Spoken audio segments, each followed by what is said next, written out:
سب سے پہلے مبارکباد کے مستحق ہیں جناب محمد فیصل نقشبندی صاحب، جنہیں اللہ نے عمر کی سعادت عطا فرمائی اور ہر عاشق رسول کی یہ تمنا اور دل میں آرزو ہوتی ہے کہ کاش ہم بھی سنہری جالیوں کے سامنے مصطفیٰ پر درود و سلام پڑھنا۔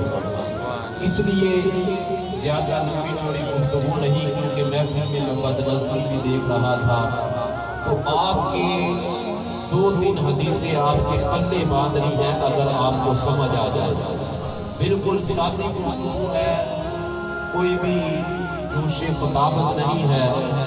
نبی کریم صلی اللہ علیہ وآلہ وسلم کا قرآن کہتا ہے وَلَوْ أَنَّهُمْ إِذْ ظَلَمُوا أَنفُسَهُمْ جَاءُوكَ فَاسْتَغْفَرُوا اللَّهَ وَاسْتَغْفَرَ لَهُمُ الرَّسُولُ۔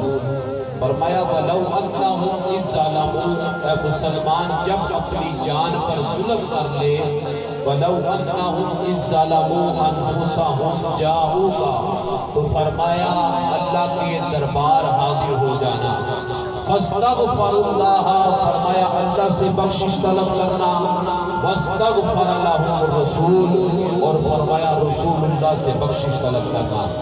اب اس سے عقیدہ ثابت ہو رہا ہے کہ اللہ سے بھی بخشش طلب کی جا سکتی ہے اور مصطفیٰ سے بھی بخشش طلب کی جا سکتی ہے۔ اس لیے اللہ کا قرآن رہنمائی فرما رہا ہے، اللہ کے نبی کریم صلی اللہ علیہ وآلہ وسلم کی حدیث مبارکہ بھی ذہن میں آتی ہے کہ نبی نے فرمایا اپنی اولاد کو 3 چیزوں کی تبلیغ کرو، اپنی اولاد کو 3 چیزیں سکھاؤ۔ فرمایا پہلی اپنی اولاد کو کیا سکھانا ہے؟ حب و نبیوں کو، پہلی چیز اپنی اولاد کو نبی سے محبت کرنا سکھانا ہے۔ اور فرمایا دوسری اپنی اولاد کو کیا چیز سکھانی ہے؟ اس محفل سے ہم لے کر جائیں کچھ نہ کچھ ہمیں آنے کا مقصد پتہ چلے۔ اب نعت خوانوں نے نعت خوانی اپنے انداز میں پیش کی، لیکن آج ہمارے نوجوان اور ہماری اولادوں کی تربیت وہ نہیں ہے جو نبی کریم صلی اللہ علیہ وسلم کی سیرت ہمیں سکھاتی ہے۔ اللہ کے محبوب علیہ السلام نے فرمایا سب سے پہلے اپنی اولاد کو کیا سکھانا ہے؟ حب نبیکم، سب سے پہلے اپنے نبی کی محبت اپنی اولاد کو سکھانی ہے، وحب اہل بیت، اور فرمایا اس کے بعد نبی کے گھرانے کی محبت اپنی اولاد کو سکھانا ہے، اور تیسرا فرمایا وحب تلاوت القرآن، اور فرمایا کہ اس کے بعد اپنی اولاد کو قرآن پڑھنا سکھانا ہے، اپنی اولاد کو قرآن کی تلاوت کرنا سکھانا ہے۔ بڑے ہی خوش قسمت ہیں وہ والدین جو اپنی اولاد کو عاشق رسول بھی بناتے ہیں، بڑے ہی خوش قسمت ہیں وہ والدین جو اپنی اولاد کو نبی کے گھرانے کی محبت پر سکھاتے ہیں، بڑے ہی خوش قسمت ہے وہ انسان جو اپنی اولاد کو قرآن کا حافظ بناتے ہیں، عالم دین بناتے ہیں، قرآن نازلہ پڑھنا سکھاتے ہیں۔ اس لیے حضور کے غلاموں 3 چیزیں اپنی اولاد کو سکھاؤ، پہلی نبی سے محبت، دوسری نبی کے گھرانے سے محبت، اور تیسری فرمایا کہ نبی کریم صلی اللہ علیہ وآلہ وسلم کی محبت سکھانی ہے، گھرانے کی محبت سکھانی ہے، اور فرمایا قرآن سے محبت کرنا سکھانی ہے۔ اس لیے ہم قرآن سے جب محبت رکھیں گے، قرآن سے عقیدت رکھیں گے، پھر ہماری زندگی بھی نور ہو جائے گی، پھر اللہ رب العزت ہماری زندگیوں میں آسانیاں بھی پیدا فرمائے گا، پھر ہماری زندگیوں میں سکون بھی آئے گا۔ وجہ کیا ہے؟ آج ہم دین سے دور ہو گئے، جب ہم دین سے دور ہو گئے آج ذلت و رسوائی ہمارا مقدر بن گئی۔ اس لیے حضور کے غلاموں ایک صحابی رسول نبی کی بارگاہ میں حاضر ہوئے، یا رسول اللہ صلی اللہ علیہ وسلم جنت میں جانے کا ٹکٹ چاہیے، یا رسول اللہ کوئی ایسا عمل بتائیں کہ اللہ مجھے جنت عطا فرما دے۔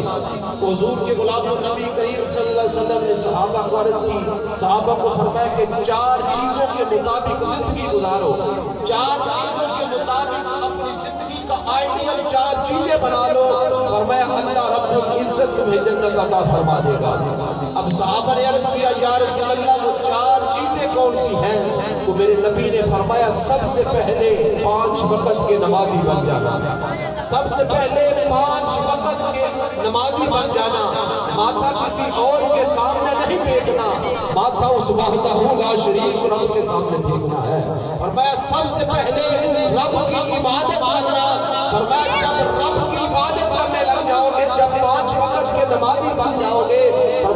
تمہیں جنت عطا فرما دے گا۔ تو صحابہ نے عرض کیا یا رسول اللہ دوسرا وہ کون سا عمل ہے؟ تو میرے نبی کریم صلی اللہ علیہ وسلم نے فرمایا میرے گھرانے سے محبت کرنا۔ فرمایا میرے گھرانے سے محبت کرنا، جب میرے گھرانے سے پیار کرنے لگ جاؤ گے، میرے گھرانے کی محبت اپنے دل میں بسا لو گے، فرمایا اللہ تمہیں جنت عطا فرما دے گا۔ صحابہ نے عرض کیا یا رسول اللہ تیسرا وہ کون سا ایسا عمل ہے کہ جس کی وجہ سے اللہ ہمیں جنت عطا فرمائے؟ آج ہمیں جنت میں جانے کے راستے صحابہ نے بتائے۔ تو میرے نبی کریم صلی اللہ علیہ وسلم نے فرمایا تیسرا یہ کہ اللہ کو وحدہ لا شریک ماننا، اللہ کی عبادت کرنا، کیونکہ وہ ہے ہی عبادت کے لائق۔ فرمایا جب اللہ کی عبادت کرنے لگ جاؤ گے، اللہ کو ایک ماننا شروع کر دو گے، کائنات میں اتنی رحمتیں، اتنی برکتیں، اتنی فضیلتیں کسی کے گھر سے نہیں ملتی جتنی فضیلتیں اللہ کے گھر سے ملتی ہیں، جتنی فضیلتیں اللہ کے گھر سے ملتی ہیں۔ اس لیے حضور کے غلاموں، نوجوانوں، سب سے پہلے آپ سے عرض گزار ہوں کہ ہم مدینہ کی سیر بھی کر کے اور نیت کریں کہ مدینہ کی جو سے ہمیں فضائیں میسر آئیں، ہمیں اللہ اپنے گھر میں بلا لے، تو سب سے پہلے ہم 5 وقت کی نماز پڑھیں گے۔ سب سے پہلے ہم نیت کر لیں آج ہم اس محفل میں بیٹھے ہیں، محفل کروانا سنت ہے، نماز پڑھنا فرض ہے۔ اس لیے ہم دیکھیں ہمارے نوجوان بیٹھے ہیں، ہمارے بزرگ بیٹھے ہیں، ان جو مجلس میں بیٹھے ہیں 90% ایسے ہیں جنہوں نے عشاء کی نماز نہیں پڑھی ہوگی۔ اس لیے ہماری نوجوان نسل برباد ہو رہی ہے، تو وجہ کیا ہے؟ وجہ یہ ہے کہ ہم دین سے دور ہو رہے ہیں۔ پہلی فرمایا کہ نماز سے محبت، دوسری فرمایا نبی کے گھرانے سے محبت، تیسری فرمایا اللہ کو ایک ماننا، اور چوتھا فرمایا کہ قرآن کی تلاوت کثرت سے کرنا۔ آج کا نوجوان جب صبح اٹھتا ہے تو وہ قرآن نہیں پڑھتا، وہ ناول پڑھنے کو ترجیح دیتا ہے۔ آج کا نوجوان جب صبح اٹھتا ہے تو اس کے ہاتھ میں قرآن نہیں ہوتا، اس کے ہاتھ میں ٹچ موبائل ہوتا ہے۔ سب سے پہلے سٹیٹس دیکھے گا میرے فلاں دوست نے کون سا سٹیٹس لگایا ہے، فلاں دوست نے کون سا سٹیٹس لگایا ہے۔ اے نوجوان کاش کہ سب سے پہلے اٹھ کر تو اللہ کی تعریف بیان کرتا کہ الحمدللہ رب العالمین، اے اللہ تمام تعریفیں تیری ذات کے لیے ہیں، الرحمن الرحیم، اے اللہ تو مہربان ہے، تو غفور ہے۔ جب ہم اللہ کی تعریفیں بیان کرنا شروع کر دیں گے، اللہ کو وحدہ لا شریک ماننا شروع کر دیں گے، تو پھر ہماری زندگیوں میں سکون آ جائے گا، ہماری زندگیوں میں اطمینان اور ہماری زندگیوں میں روحانیت کا وہ سما پیدا ہو جائے گا۔ اس لیے نوجوانوں آج ماشاءاللہ مدرسہ امام زین العابدین رضی اللہ تعالیٰ عنہ کا ہم نے افتتاح کیا۔ اس پورے محلے میں مدرسے کا کوئی بھی کہا نام و نشان نہیں تھا، لیکن جامعہ مسجد چادر والی سرکار رحمت اللہ علیہ میں مدرسہ امام زین العابدین کا افتتاح کیا گیا، اور میرے نبی کریم صلی اللہ علیہ وسلم کے غلاموں 1 مہینہ گزرنے کو ہے، اس میں حفاظ کرام قرآن کی تعلیم بھی سیکھ رہے ہیں، نوجوان ناظرہ پڑھنا بھی سیکھ رہے ہیں۔ اس لیے آپ اگر قرآن نہیں پڑھے تو آپ کو دعوت یہ دینی ہے کہ آؤ قرآن کی تعلیم کو آپ کرتے ہیں۔ آج سویڈن میں گستاخی ہوئی، مسلمان خاموش ہے۔ آج فرانس میں گستاخیاں ہو رہی ہیں، مسلمان خاموش ہے۔ آج امریکہ مسلمانوں کے خلاف بھونک رہا ہے، لیکن مسلمان کی زبان میں یہ نہیں ہے کہ ہم زبان سے ہی جہاد کر دیں۔ اس لیے حضور کے غلاموں نبی کا فرمان سننا اور اپنے ایمان پر گواہی محسوس کرنا کہ رب کائنات نے الحمدللہ ہمیں جس مسلک میں، جس فضا میں ہم سانس لے رہے ہیں، اس مسلک سے اعلیٰ حضرت کی خوشبو آ رہی ہے، اس مسلک سے سیدنا صدیق اکبر کی خوشبو آ رہی ہے، اس مسلک سے حضرت سیدنا عمر فاروق کی خوشبو آ رہی ہے۔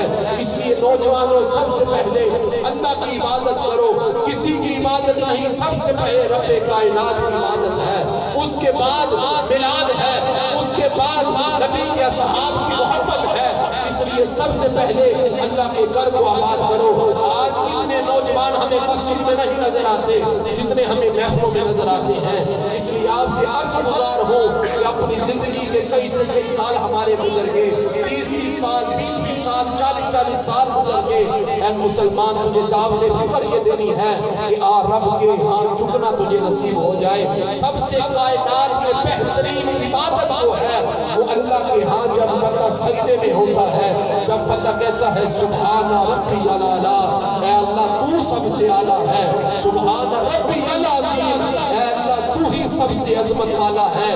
تو کائنات میں ایسی عبادت اور ایسا سکون تمہیں کہیں نہیں ملے گا جو تمہیں سکون نماز کی حالت میں ملے گا۔ اس لیے نوجوان آپ سے گزارش ہے، بوڑھے حضرات بیٹھے ہیں، میرے دوست بیٹھے ہیں، آپ سے گزارش یہ کرنی ہے کہ مسجدوں کو آباد کرنا سیکھیں، مسجدوں سے محبت کرنا سیکھیں۔ اس لیے حضور نبی کریم صلی اللہ علیہ وسلم کے غلاموں، ہر دل میں حسرت ہوتی ہے۔ وہ شاعر نے لکھا نا کہ حسرت ہے دل میں اور تمنا نظر میں ہے، اب خواب میں بھی گنبد خضرا نظر میں ہے، دیکھوں جدھر حضور کے جلوے دکھائی دے، ایک ایسے زاویے سے مدینہ نظر میں ہے، ایک ایسے زاویے سے۔ ہر دل میں مدینے کی تمنا ہے، تڑپ ہے، آرزو ہے، لیکن جب ہم اللہ کے ہاں جھک کر اللہ کی بارگاہ میں دعا کریں گے، اے اللہ تو ہی ہے جو سونے محمد کا روزہ دکھانے والا ہے، اے اللہ تو ہی ہے جو نبی کریم صلی اللہ علیہ وسلم کا سونا سونا مکھڑا دکھانے والا ہے۔ اس لیے وہ مدینہ شریف کیا بستی ہے۔ میرے نبی کے غلاموں، ایک روایت میرے ذہن میں آ رہی ہے کہ ایک دفعہ مدینہ شریف میں گنبد خضرا کے بیچ ایک کبوتر جو سا ہے وہ مر گیا، تو لوگوں نے اس وقت کی انتظامیہ نے لوگوں کو اکٹھا کیا کبوتر کو کیسے نکالا جائے۔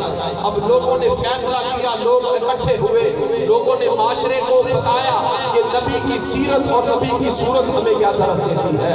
میرے نبی کے غلاموں، جب اس وقت کی انتظامیہ کو بلایا گیا تو فیصلہ ہوا کہ جو 5 سے 6 سال کا بچہ ہو جو گناہوں سے پاک ہو اسے بلایا جائے اور اسے روزہ رسول کے اندر جو سے وہ بھیجا جائے۔